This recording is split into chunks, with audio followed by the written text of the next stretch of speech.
Trading മീഡിയയുടെ പുതിയൊരു വീഡിയോയിലേക്ക് എല്ലാവർക്കും സ്വാഗതം. നമ്മളിന്ന് മ്യൂച്വൽ ഫണ്ടിനെ കുറിച്ചുള്ളൊരു വീഡിയോ ആണ് ചെയ്യുന്നത്. ഈ വീഡിയോ ചെയ്യുന്നത് എൻ്റെ നാട്ടുകാർക്ക് കൂടെ വേണ്ടിയിട്ടാണ്. നമ്മളിപ്പം ഇവിടെ സ്റ്റോക്ക് മാർക്കറ്റുമായിട്ട് ബന്ധപ്പെട്ട് നമ്മൾ നേമത്തെ നമ്മുടെ ഓഫീസും ട്രേഡിംഗ് കഫേയും കൂടെ ഓപ്പൺ ചെയ്തിട്ടുണ്ട്. അപ്പോൾ ഞങ്ങളുടെ നാട്ടിൽ ഈ സ്റ്റോക്ക് മാർക്കറ്റ് എന്ന് പറയുന്നത് അങ്ങനെ അത്ര പരിചിതമായിട്ടുള്ളൊരു കാര്യമല്ല. അപ്പോൾ ഞാനിത് തുടങ്ങിയപ്പോൾ തന്നെ ഞാൻ ഈ യൂട്യൂബിലും ഫേസ്ബുക്കിലും ഒക്കെ സ്റ്റോക്ക് മാർക്കറ്റിനെ കുറിച്ചുള്ള റീൽസും അപ്ഡേഷൻസും ഒക്കെ ഇടുന്നത് കണ്ടിട്ട് ഒരുപാട് പേര് ഇങ്ങനെ ചോദിക്കുന്നുണ്ട്, ഇതെന്താണ് ഈ സ്റ്റോക്ക് മാർക്കറ്റ്.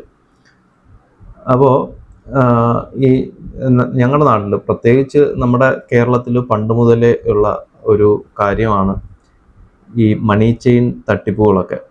പക്ഷേ ഇതെല്ലാം വരുന്നത് സ്റ്റോക്ക് മാർക്കറ്റിൻ്റെ പേരിലാണ്. ഇവിടെ ഒത്തിരി തട്ടിപ്പുകൾ ഞങ്ങളുടെ നാട്ടിലടക്കം ഈ സ്റ്റോക്ക് മാർക്കറ്റിൻ്റെ പേരും പറഞ്ഞിട്ട് മണി ചെയിൻ തട്ടിപ്പുകളൊക്കെ ഒരുപാട് നടന്നിട്ടുണ്ട്. അപ്പോൾ ഈ സ്റ്റോക്ക് മാർക്കറ്റ് എന്ന വാക്ക് കേൾക്കുമ്പം തന്നെ നമ്മുടെ ആൾക്കാർക്കുള്ള ഒരു ധാരണ എന്ന് പറയുന്നത് സ്റ്റോക്ക് മാർക്കറ്റ് തട്ടിപ്പാണ്. കാരണം അവരെ കുറ്റം പറഞ്ഞിട്ടും കാര്യമില്ല. അവരൊക്കെ ഈ സ്കാമുകളെല്ലാം ഇവിടെ മണി ചെയിൻ പോലെയുള്ള എല്ലാ സ്കാമുകളും അറിയപ്പെട്ട് ഇരുന്നത് സ്റ്റോക്ക് മാർക്കറ്റിൻ്റെ പേരിലാണ്. അതോടൊപ്പം തന്നെ പിന്നെ ആൾക്കാർക്ക് ഈ സ്റ്റോക്ക് മാർക്കറ്റ് എന്ന് പറയുമ്പോൾ പിന്നെ അടുത്ത് മനസ്സിൽ ആദ്യം വരുന്നത് അവർക്കറിയാമെന്നുള്ളത് മ്യൂച്വൽ ഫണ്ടാണ്. കാരണം മ്യൂച്വൽ ഫണ്ട് മനസ്സിൽ കടന്നു വരാൻ കാരണമെന്ന് പറയുന്നത് കഴിഞ്ഞ കുറേ വർഷമായിട്ട് പ്രത്യേകിച്ച് ഈ LIC ഒക്കെ വന്നതിന് ശേഷം ഇവിടെ ഈ മ്യൂച്വൽ ഫണ്ടിൻ്റെ പേര് പറഞ്ഞിട്ടാണ് ഇവിടെ ഈ LIC പോലുള്ള പല പ്ലാനുകളും ഇവിടെ വിറ്റുകൊണ്ടിരുന്നത്. ഈ നമ്മുടെ ആൾക്കാരോട് യൂലിപ്പ് പ്ലാൻ എന്താണെന്ന് ചോദിച്ചു കഴിഞ്ഞാൽ അവർക്ക് യൂലിപ്പ് പ്ലാൻ എന്താണെന്ന് അറിയത്തില്ല. പക്ഷേ മ്യൂച്വൽ ഫണ്ട് എന്താണെന്ന് ചോദിച്ചു കഴിഞ്ഞാൽ അവർക്കറിയാം മ്യൂച്വൽ ഫണ്ട് എന്താണെന്ന്. ഒന്ന്, LICയിൽ ഞങ്ങൾ മ്യൂച്വൽ ഫണ്ടുണ്ട്. പിന്നെ രണ്ട്, ഇവിടെ കഴിഞ്ഞ കുറേ വർഷമായിട്ട് നമ്മുടെ ബാങ്കുകൾ, ഇൻഷുറൻസ് കമ്പനികൾ മ്യൂച്വൽ ഫണ്ട് എന്ന് പറഞ്ഞിട്ട്, ഉദാഹരണത്തിന് ബജാജ് അലയൻസ്, പിന്നെ ICICI Prudential, SBI life insurance പോലെയുള്ള കുറേയധികം യൂലിപ്പ് പ്ലാനുകൾ ഇവിടെ വിറ്റിട്ടുണ്ട്. അപ്പം ഈ ആൾക്കാരൊക്കെ എല്ലാം ഇതിൽ ഇൻവെസ്റ്റ് ചെയ്തിട്ടുണ്ട്. അപ്പോൾ ഇവരുടെ വിചാരം അതാണ് മ്യൂച്വൽ ഫണ്ട് എന്നാണ് ഇവരൊക്കെ കരുതിയിരിക്കുന്നത്. അപ്പം അതുകൊണ്ട് തന്നെ ഈ കാണുന്നവരൊക്കെ ചോദിക്കും, ഇത്ര വർഷം ഇത്ര രൂപ ഇട്ട് കഴിഞ്ഞാൽ ഇത്ര വർഷം കഴിയുമ്പം എത്ര റിട്ടേൺ കിട്ടും എന്ന് ചോദിക്കുന്നുണ്ട്. മ്യൂച്വൽ ഫണ്ടിൽ അങ്ങനെ ഒരു ടേംസ് ഇല്ല, അല്ലെങ്കിൽ ഇത്ര വർഷത്തേക്ക് ഒരു ലോക്കിംഗ് പീരീഡ് ഇല്ല മ്യൂച്വൽ ഫണ്ടിൽ. മ്യൂച്വൽ ഫണ്ടിൽ യൂലിപ്പ് പ്ലാനുകളിലാണ് അത്തരം ഒരു ലോക്കിംഗ് പീരീഡ് ഉള്ളത്. അതിൻ്റെ കാരണം എന്ന് പറയുന്നത് മ്യൂച്വൽ ഫണ്ട് ഇപ്പോൾ ഇവിടെ ആരും മ്യൂച്വൽ ഫണ്ട് വിൽക്കാൻ വേണ്ടിയിട്ട് വരാറില്ല. ഒരു കമ്പനിയും ഇവിടെ മ്യൂച്വൽ ഫണ്ട് വിൽക്കാൻ വേണ്ടിയിട്ട്, ഒരു ഏജൻറ്റും എൻ്റെ കയ്യിൽ മ്യൂച്വൽ ഫണ്ടുണ്ട്, മ്യൂച്വൽ ഫണ്ട് വാങ്ങിക്കൂ എന്ന് ഇവിടെ ഒരു കമ്പനിയും വരാറില്ല. പക്ഷേ യൂലിപ്പ് പ്ലാന് വിൽക്കാൻ വേണ്ടിയിട്ട് കമ്പനികൾ വരാറുണ്ട്. കാരണം എന്ന് പറയുന്നത് കമ്മീഷനാണ്. ഒരു യൂലിപ്പ് പ്ലാൻ വിൽക്കുമ്പോൾ അവർക്ക് കമ്മീഷൻ കിട്ടും. പക്ഷേ മ്യൂച്വൽ ഫണ്ട് വിൽക്കുമ്പോൾ അവിടെ കമ്മീഷൻ കിട്ടത്തില്ല. അതുകൊണ്ടാണ് മ്യൂച്വൽ ഫണ്ട് ആരും വിൽക്കാൻ വരാത്തത്. നമ്മളൊരു മ്യൂച്വൽ ഫണ്ടിലാണ് ഇൻവെസ്റ്റ് ചെയ്യുന്നതെങ്കിൽ ഒരു മാസം 5000 രൂപ നമ്മൾ ഒരു മ്യൂച്വൽ ഫണ്ടിൽ ഇൻവെസ്റ്റ് ചെയ്യുന്നുണ്ടെന്നുണ്ടെങ്കിൽ അതിൻ്റെ വളരെ ചെറിയൊരു ചാർജ് മാത്രമാണ് ഇവരുടെ ബ്രോക്കറേജ് ആയിട്ട് പോകുന്നത്. 1% താഴെ മാത്രമാണ് മ്യൂച്വൽ ഫണ്ടിൻ്റെ സർവീസ് ചാർജായിട്ട് പോകുന്നത്. അതിൽ തന്നെ നമുക്ക് ഡയറക്റ്റ് ഇൻവെസ്റ്റ് ചെയ്യാനുള്ള ഓപ്ഷൻ വരെയുണ്ട്. അതാണെന്നുണ്ടെങ്കിൽ അവിടെ സർവീസ് ചാർജും വരത്തില്ല. പക്ഷേ നമുക്ക് റിസ്ക് ഫ്രീ ആണ്. നമുക്കിപ്പം ഫണ്ട് മാനേജർ വഴിയൊക്കെ നമ്മൾ ചെയ്യുന്നതാണെന്നുണ്ടെങ്കിൽ 1% താഴെ മാത്രമേ ചാർജ് പോകത്തുള്ളൂ. അല്ലാതെ അവിടെ നമ്മുടെ പൈസയിൽ നിന്ന് വേറെ ഒരു പൈസ പോലും കമ്മീഷനായിട്ട് ആർക്കും പോകുന്നില്ല. നമ്മൾ 5000 രൂപ ഇടുകയാണെന്നുണ്ടെങ്കിൽ അതിൻ്റെ 1% പോയിട്ട് ബാക്കി അത്രയും പൈസ നമ്മുടെ മ്യൂച്വൽ ഫണ്ടിലോട്ട് പോകുന്നു. അതുകൊണ്ടാണ് ആരും മ്യൂച്വൽ ഫണ്ട് വിൽക്കാൻ വേണ്ടിയിട്ട് ഇവിടെ വീടുകളിൽ കയറി ഇറങ്ങാത്തത്. പക്ഷേ മ്യൂച്വൽ ഫണ്ട് എന്ന് പറഞ്ഞിട്ട് ഇവിടെ വിൽക്കുന്ന യൂലിപ്പ് പ്ലാനുകൾ, ഈവൻ LIC അടക്കം, LIC എന്ന് പറയുന്നത് തന്നെ അതൊരു ഇൻഷുറൻസ് കമ്പനിയാണ്, ലൈഫ് ഇൻഷുറൻസ് കമ്പനിയാണ് LIC എന്ന് പറയുന്നത് പോലും. അത് ഒരിക്കലും മ്യൂച്വൽ ഫണ്ട് കമ്പനിയേ അല്ല. അതുപോലെ തന്നെ ഇവിടെ ഇപ്പം കാലാകാലങ്ങളായിട്ടൊക്കെ വിറ്റുകൊണ്ടിരിക്കുന്ന ICICI പ്രൊഡൻഷ്യൽ, ഇവരൊക്കെ മ്യൂച്വൽ ഫണ്ട് എന്ന് പറഞ്ഞിട്ട് ജനങ്ങളെ തെറ്റിദ്ധരിപ്പിച്ചുകൊണ്ട് വിൽക്കുന്ന സാധനമാണ് ഈ യൂലിപ്പ് പ്ലാനുകൾ.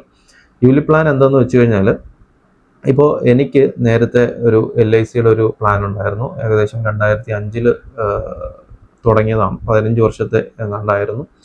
അത് മെച്യൂർഡ് ആയപ്പോഴത്തേക്കും അന്ന് ഈ LIC പ്ലാന് ഏജന്റ് തരുന്ന സമയത്ത് പറഞ്ഞത്, ഇത് മെച്യൂർഡ് ആവുന്ന സമയത്ത് 1 ലക്ഷം രൂപ കിട്ടും എന്ന് പറഞ്ഞിട്ട് തന്ന LIC പ്ലാൻ, അത് മെച്യൂർഡ് ആയ സമയത്ത് തന്നതെന്ന് പറയുന്നത് 60,000 62,000 രൂപയും കൊണ്ടാണ് തന്നത്.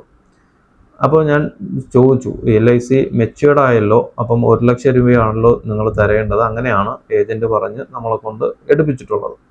അപ്പോൾ അന്ന് നെയ്യാറ്റിൻകര ബ്രാഞ്ചിലുള്ള LICയുടെ മാനേജർ, അവിടുത്തെ ബ്രാഞ്ച് മാനേജർ പറഞ്ഞത്, നിങ്ങൾ മരിച്ചിരുന്നുവെങ്കിൽ 1 ലക്ഷം രൂപ നിങ്ങളുടെ വീട്ടുകാർക്ക് കിട്ടുമായിരുന്നു. നിങ്ങൾ മരിക്കാത്തത് കൊണ്ട് 60,000 രൂപയെ തരാൻ പറ്റത്തുള്ളൂ. അതാണ് ഇതിൻ്റെ കണ്ടീഷൻ.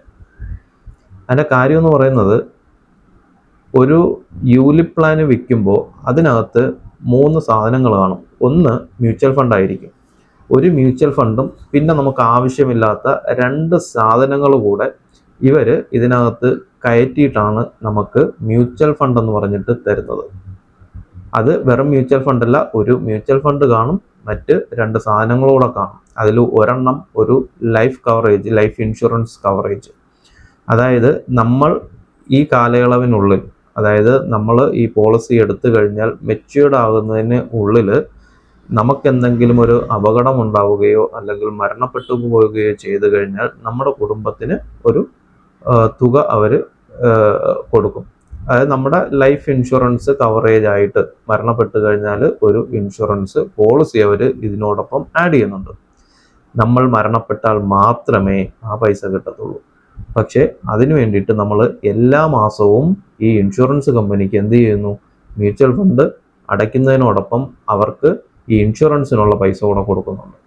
പിന്നെ നമുക്ക് ആവശ്യമില്ലാത്ത ഏതെങ്കിലും 1-2 സാധനങ്ങളൂടെ ഇവർ ഇതിനകത്ത് കുത്തി കയറ്റിയിട്ട് നമുക്ക് മ്യൂച്വൽ ഫണ്ട് എന്ന് പറഞ്ഞിട്ട് സിംഗിൾ പാക്കേജ് ആയിട്ടാണ് ഇവർ തരുന്നത്. പക്ഷെ അതൊരു സിംഗിൾ പാക്കേജ് അല്ല, അതിനകത്ത് 3-4 സാധനങ്ങൾ കാണും. അതിൽ ഒരെണ്ണം മാത്രമാണ് മ്യൂച്വൽ ഫണ്ട്. നമ്മൾ ഉദാഹരണത്തിന് ഒരു വർഷത്തിൽ ഒരു 10,000 രൂപ മ്യൂച്വൽ ഫണ്ട് കമ്പനികളെന്ന് പറഞ്ഞിട്ട് വരുന്ന യൂലിപ്പ് കമ്പനികൾക്ക് കൊടുത്തു കഴിഞ്ഞാൽ അതിൽ നിന്നൊരു 2,000-3,000 രൂപ മാത്രമായിരിക്കും നമ്മുടെ മ്യൂച്വൽ ഫണ്ടിലോട്ട് പോകുന്നതും. ബാക്കി പൈസ അത്രയും ഏജന്റിന്റെ കമ്മീഷൻ, ബ്രോക്കറിന്റെ കമ്മീഷൻ, പിന്നെ ഈ വരുന്ന നമുക്ക് ആവശ്യമില്ലാതെ ഇതിനകത്ത് കുത്തിക്കയറ്റിയിട്ടുള്ള 2-3 ഇൻഷുറൻസ്, ലൈഫ് ഇൻഷുറൻസ് പോലുള്ള ആവശ്യമില്ലാത്ത സാധനങ്ങൾ കൂടെ നമ്മൾ പ്രീമിയം അടയ്ക്കുകയാണ്. അതുകൊണ്ട് നമുക്ക് ഒരു ഗുണവുമില്ല. ചിലപ്പം 1000 പേര് ഈ ഇൻഷുറൻസ് എടുക്കുന്ന സമയത്ത് അതിൽ ഒരാളായിരിക്കും മരണപ്പെട്ടു പോകുന്നത്. അവർക്ക് മാത്രമേ ഈ കമ്പനി എന്ത് കൊടുക്കുന്നുള്ളൂ, ബെനിഫിറ്റ് കൊടുക്കുന്നുള്ളൂ. ബാക്കി 999 പേരടയ്ക്കുന്ന ഇൻഷുറൻസ് തുകയും ഇവർക്ക് ലാഭമാണ്. അതുകൊണ്ടാണ് ഇത്തരം കമ്പനികൾ പറയുന്നത് മിനിമം 3 വർഷം അടയ്ക്കണം, 5 വർഷം കഴിഞ്ഞിട്ടേ വിഡ്രോ ചെയ്യാവൂ. അതിൻ്റെ കാരണം എന്ന് പറയുന്നത്, നമ്മൾ ഈ അടയ്ക്കുന്ന പൈസ, അടച്ച പൈസയെങ്കിലും കോസ്റ്റിൽ നമുക്ക് തിരികെ കിട്ടണമെന്നുണ്ടെങ്കിൽ കുറഞ്ഞത് 5 വർഷമെങ്കിലും നമ്മൾ അടച്ചിരിക്കണം. കാരണം ഇവരുടെ കട്ടിങ്ങും ബാക്കിയെല്ലാം പോയിട്ട് നമ്മൾ അടച്ച പൈസയെങ്കിലും തിരിച്ചു കിട്ടണമെങ്കിൽ കുറഞ്ഞത് 5 വർഷമെങ്കിലും എടുത്താലേ ഈ പൈസ നമുക്ക് തിരിച്ചു കിട്ടത്തുള്ളൂ. പക്ഷെ നേരെ മറിച്ച് ഒരു മ്യൂച്വൽ ഫണ്ടിലാണ് നമ്മൾ ഇൻവെസ്റ്റ് ചെയ്യുന്നതെങ്കിൽ നമ്മൾ അടയ്ക്കുന്ന ഫുൾ എമൗണ്ട് മ്യൂച്വൽ ഫണ്ടിലോട്ടാണ് പോകുന്നത്. അതുപോലെ തന്നെ ഈ മ്യൂച്വൽ ഫണ്ടിന് ഒരിക്കലും ഒരു ലോക്കിംഗ് പീരീഡ് ഇല്ല. മ്യൂച്വൽ ഫണ്ട് നമുക്ക് എപ്പോൾ വേണമെങ്കിലും നിർത്തുകയും ചെയ്യാം, എപ്പോൾ വേണമെങ്കിലും വിഡ്രോ ചെയ്യുകയും ചെയ്യാം. അതിൽ ഒരു വേറെ കണ്ടീഷൻസോ അങ്ങനെ ഒന്നുമില്ല. ഇതാണ് യൂലിപ്പും മ്യൂച്വൽ ഫണ്ടും തമ്മിലുള്ള വ്യത്യാസം എന്ന് പറയുന്നത്. അപ്പോൾ നമ്മുടെ നാട്ടിലൊക്കെ മ്യൂച്വൽ ഫണ്ട് എന്ന് പറഞ്ഞു കൊടുക്കുന്ന സാധനം എന്ന് പറയുന്നത് മ്യൂച്വൽ ഫണ്ടല്ല, അതൊരു യൂലിപ്പ് പ്ലാനാണ്. അതിൽ നമുക്ക് ആവശ്യമുള്ള ഒരു മ്യൂച്വൽ ഫണ്ടും ആവശ്യമില്ലാത്ത 2-3 സാധനങ്ങളും കാണും. അതുകൊണ്ടാണ് അവർ വീടുകൾ തോറും കയറിയിറങ്ങി ഈ സാധനം വിൽക്കാൻ വരുന്നത്. അപ്പോൾ അതിൽ കമ്മീഷൻ ഉള്ളതുകൊണ്ടാണ് യൂലിപ്പ് പ്ലാനുകൾ വിൽക്കാൻ വേണ്ടിയിട്ട് ഏജന്റുമാർ വരുന്നത്. മ്യൂച്വൽ ഫണ്ടിൽ കമ്മീഷൻ ഇല്ലാത്തതുകൊണ്ട് അതാരും വിൽക്കാൻ വരുന്നില്ല. അപ്പോൾ മ്യൂച്വൽ ഫണ്ട് എന്ന് പറയുന്നത് കസ്റ്റമർക്ക് ബെനിഫിറ്റ് ആണ്. അതുകൊണ്ടാണ് അത് വിൽക്കാൻ കസ്റ്റമറിന് ബെനിഫിറ്റ് ഉള്ളതുകൊണ്ടാണ് കസ്റ്റമറിന് തേടി ആര് വരാത്തത്, മ്യൂച്വൽ ഫണ്ട് വരാത്തത്. കാരണം ഇതിനെക്കുറിച്ച് ധാരണയുള്ളവൻ അങ്ങോട്ട് പോയി മ്യൂച്വൽ ഫണ്ട് എടുക്കും.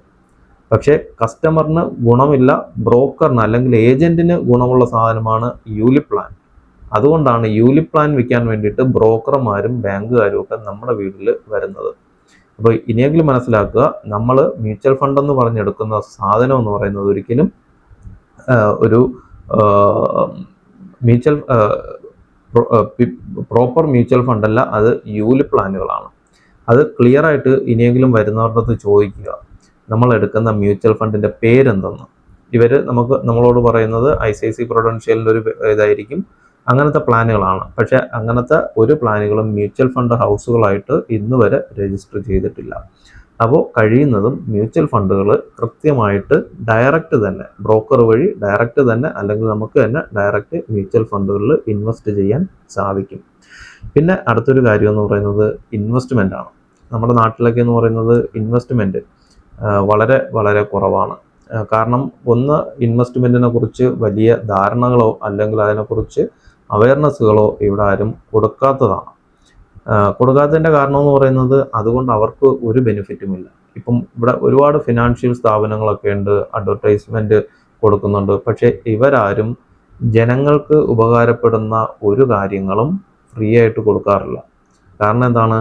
അവർക്ക് കമ്മീഷൻ കിട്ടുന്ന സാധനങ്ങൾ മാത്രമേ അവർ കൊടുക്കാവൂ. ഇൻവെസ്റ്റ്മെൻ്റ് എന്ന് പറയുന്നത് ഇപ്പം ഞാനൊരു ഇൻവെസ്റ്റ്മെൻറ്റ് പ്ലാനിൽ ചേർന്ന് എനിക്ക് ബെനിഫിറ്റ് ഉണ്ടാകുന്നതാണെന്നുണ്ടെങ്കിൽ ബ്രോക്കറിന് ഒന്നും കിട്ടത്തില്ല. അതുകൊണ്ടാണ് ഇതിനെക്കുറിച്ച് ഒരു ബോധവൽക്കരണവും നമ്മുടെ നാടുകളിൽ കൊടുക്കാത്തത്. അപ്പോൾ ഇൻവെസ്റ്റ്മെൻറ്റ് നമുക്ക് ഇപ്പം ഒരു മാസം ഇപ്പോഴത്തെ ഒരു അവസ്ഥയിൽ ഇപ്പോഴത്തെ ഒരു ജീവിത നിലവാരം വെച്ചുകൊണ്ട് മാസം ഒരു 5000 രൂപയൊക്കെ നമുക്ക് സുഖമായിട്ട് ഇൻവെസ്റ്റ് ചെയ്യാം. ഇല്ലയെന്നുണ്ടെങ്കിൽ ആ പൈസയുടെ വഴിക്ക് പോകും. പക്ഷേ ഇൻവെസ്റ്റ് ചെയ്ത് കഴിഞ്ഞാൽ ഒരു റിട്ടയർമെൻറ്റ് ലൈഫിൽ അല്ലെങ്കിൽ ഫ്യൂച്ചറിൽ അതൊക്കെ എന്ന് പറയുന്നത് വളരെയധികം നല്ല നമ്മൾ പ്രതീക്ഷിക്കാത്ത റിട്ടേൺ ഒക്കെ അതിനകത്ത് ഉണ്ടാകും. അപ്പോൾ കഴിയുന്നതും മ്യൂച്വൽ ഫണ്ട് എന്ന് പറയുന്നത് ഇപ്പം സ്റ്റോക്ക് മാർക്കറ്റ് എന്ന് കേൾക്കുമ്പോൾ സ്റ്റോക്ക് മാർക്കറ്റിനകത്ത് കുറേ സാധനങ്ങളുണ്ട്. ട്രേഡിംഗ് ഉണ്ട്, ഇൻട്രാഡേ ട്രേഡിംഗ് ഉണ്ട്, സ്വിംഗ് ട്രേഡിംഗ് ഉണ്ട്, ഇൻവെസ്റ്റ്മെൻ്റ് ഉണ്ട്, സ്റ്റോക്കുകളിൽ ഇൻവെസ്റ്റ് ചെയ്യാം, സ്റ്റോക്കുകളിൽ SIP ചെയ്യാം, മ്യൂച്വൽ ഫണ്ട് ഇൻവെസ്റ്റ് ചെയ്യാം. ഇതിൽ നമുക്ക് ഒന്നും പഠിക്കാതെ സ്റ്റോക്ക് മാർക്കറ്റിനെ കുറിച്ച് ഒരു അറിവും ഇല്ലാതെ തന്നെ നമുക്ക് റിസ്ക് ഫ്രീ ആയിട്ട് ഇൻവെസ്റ്റ് ചെയ്യാൻ, റിസ്ക് ഉണ്ട്, അതിൻ്റേതായിട്ടുള്ള റിസ്കുകളുണ്ട്. ലോങ് ടൈമിനാണെന്നുണ്ടെങ്കിൽ റിസ്ക് ഫ്രീ ആയിട്ട് നമുക്ക് ഇൻവെസ്റ്റ് ചെയ്യാൻ പറ്റുന്ന, സ്റ്റോക്ക് മാർക്കറ്റിനെ കുറിച്ച് ഒന്നും പഠിക്കുക വേണ്ട, അതിനെക്കുറിച്ച് ഒരു അറിവില്ലാത്തവർക്ക് പോലും സ്റ്റോക്ക് മാർക്കറ്റിൽ സുഖമായിട്ട് ഇൻവെസ്റ്റ് ചെയ്യാൻ പറ്റുന്നതാണ് മ്യൂച്വൽ ഫണ്ടുകൾ. അപ്പോൾ കഴിയുന്നതും ഈ മ്യൂച്വൽ ഫണ്ടുകളിൽ നമുക്ക് ഇൻവെസ്റ്റ് ചെയ്ത് തുടങ്ങണമെന്നാണ് എൻ്റെ ഒരു അഭ്യർത്ഥന. അതിനെക്കുറിച്ച് അടുത്ത് ഇതിൻ്റെ ഒരു സെക്കൻഡ് പാർട്ടിൽ മ്യൂച്വൽ ഫണ്ട് എന്താണ് മ്യൂച്വൽ ഫണ്ട് എങ്ങനെയാണ് വർക്ക് ചെയ്യുന്നത് എന്നതിനെക്കുറിച്ചുള്ള ഒരു വീഡിയോ രണ്ടാമത്തെ പാർട്ടിൽ ഉണ്ടാകും. Thank you.